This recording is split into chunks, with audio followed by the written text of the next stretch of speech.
Hi Elsiers, welcome back to our channel Kampung Inggris LC in T2 Teaching Tutorial Program with me, Miss Vika. Now in this special day, I would like to tell you about grammar subject, especially about phrase material. Jadi frasa itu sebenarnya apa sih? Kalau teman-teman belajar bahasa Inggris tingkatan yang paling kecil, itu biasanya kita sebut dia sebagai letter, A, B, C, D, dan sebagainya. Lalu setelah itu ketika letter itu digabung, dia akan menjadi word atau sebuah kata. Setelah itu kalau kata itu digabung lagi, dia akan membentuk sebuah frasa. Jadi frasa itu dia berbeda dengan kalimat. Ketika sebuah kata sudah membentuk kalimat, maka dia harus minimal terdiri dari subjek dan verb. Nah, di frasa ini sendiri dia berbeda dengan kalimat, dia lebih kecil lagi.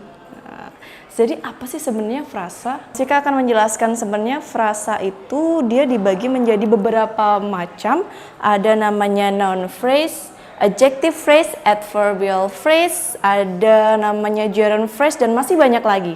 But for today, especially I would like to explain about noun phrase, adjective phrase, and adverbial phrase. Nah, yang pertama nih, noun phrase. Dikatakan sebagai noun phrase berarti dia itu intinya ada pada kata noun. Di sini ada penjelasnya nih, ada M dan juga H. M di sini itu dia sebagai modifier atau penjelas, sedangkan H itu adalah singkatan dari head, dia itu adalah sebagai inti atau yang dijelaskan. Nah, frasa untuk noun phrase ini ketika saya sudah bilang tadi intinya ada pada kata noun, berarti sudah bisa kita tuliskan bahwa headnya di sini berupa noun. Sedangkan penjelasnya nanti berupa apa? Nah, di sini ada dua rumus nih. Pertama, rumus yang pertama nanti penjelas noun atau part of speech yang bisa menjelaskan noun itu yang pertama adalah adjective.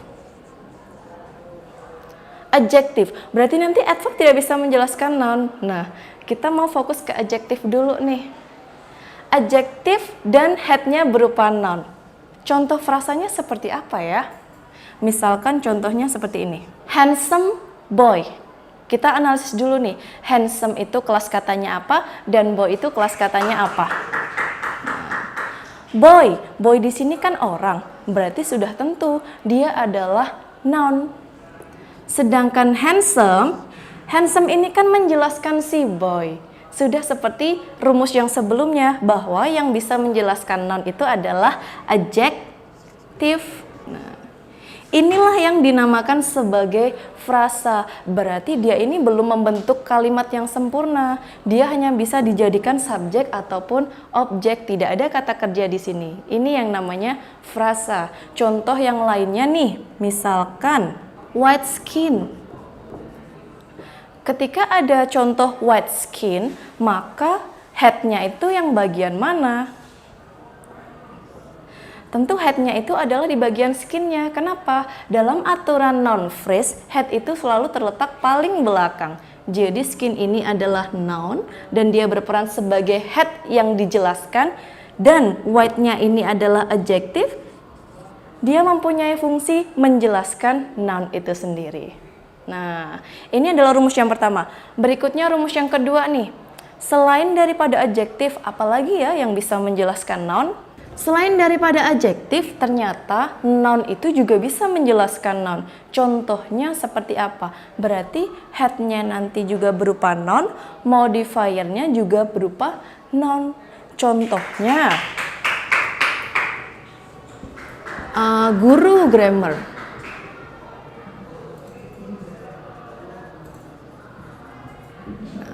Guru ini sebagai noun, grammar juga sebagai noun. Ketika mereka itu ditranslate dalam bahasa Inggris, maka mereka harus dibalik. Harus dibalik menjadi seperti apa? Grammar, teacher. Maka headnya di mana? Headnya itu ada di sini loh. Ada di teacher. Dia tetap posisi sebagai noun, dan grammar. Grammar ini sebagai modifier, dan kelas katanya dia apa? Grammar kelas katanya bukan adjektif tapi juga noun.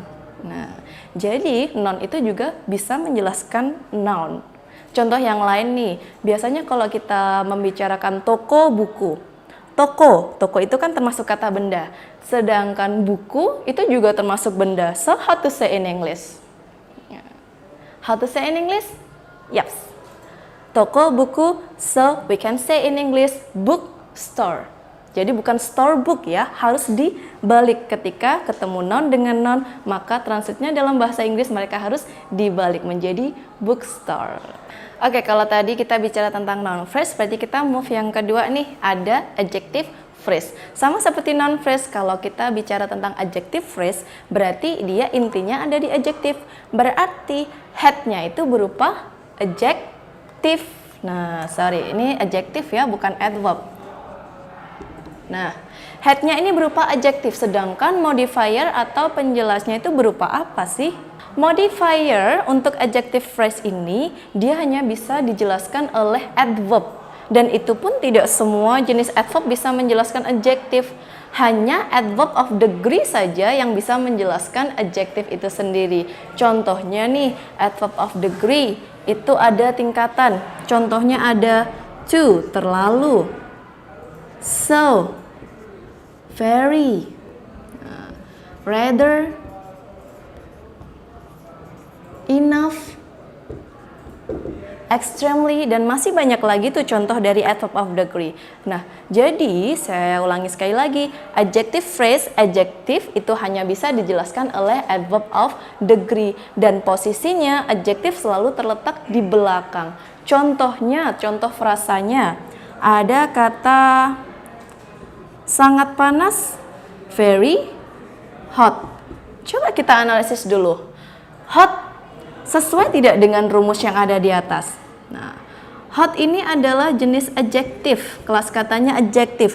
Sedangkan very ini adalah adverb. Adverb apa? Adverb of degree. Adjektif ini dia punya peran sebagai head, sedangkan adverb dia sebagai modifier atau penjelas. Berarti sudah sesuai dengan rumus tidak?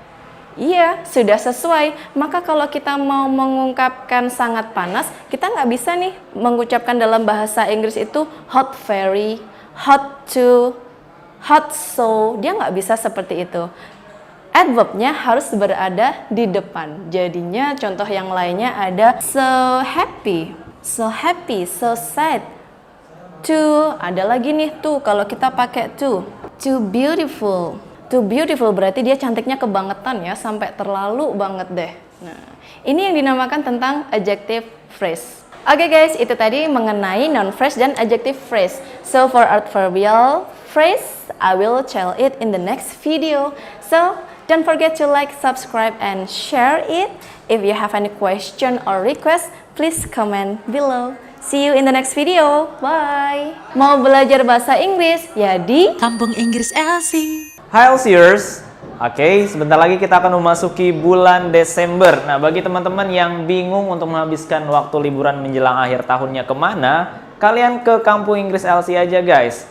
Kebetulan di Kampung Inggris LC pada bulan Desember kita akan membuka periode Desember ceria, di mana kegiatan-kegiatan seru akan kita lakukan selama belajar bahasa Inggris di sini. Daripada teman-teman hanya sekedar nonton TV ataupun jalan-jalan menghabiskan uang yang tidak perlu, mending kalian mencari liburan yang bermanfaat, yaitu belajar bahasa Inggris bersama kita di Kampung Inggris LC. Dan dijamin pasti seru, pasti asik, dan juga menyenangkan. Selain belajar, dan juga kalian bisa mendapatkan teman-teman baru di seluruh Indonesia. Oke, silakan rencanakan liburan kalian bersama teman-teman sekolah, teman kuliah, dan teman-teman lainnya, ataupun sama keluarga kalian juga boleh loh. Oke, saya tunggu ya di Kampung Inggris LC. Mau belajar bahasa Inggris hanya di Kampung Inggris LC. Oke, see you guys.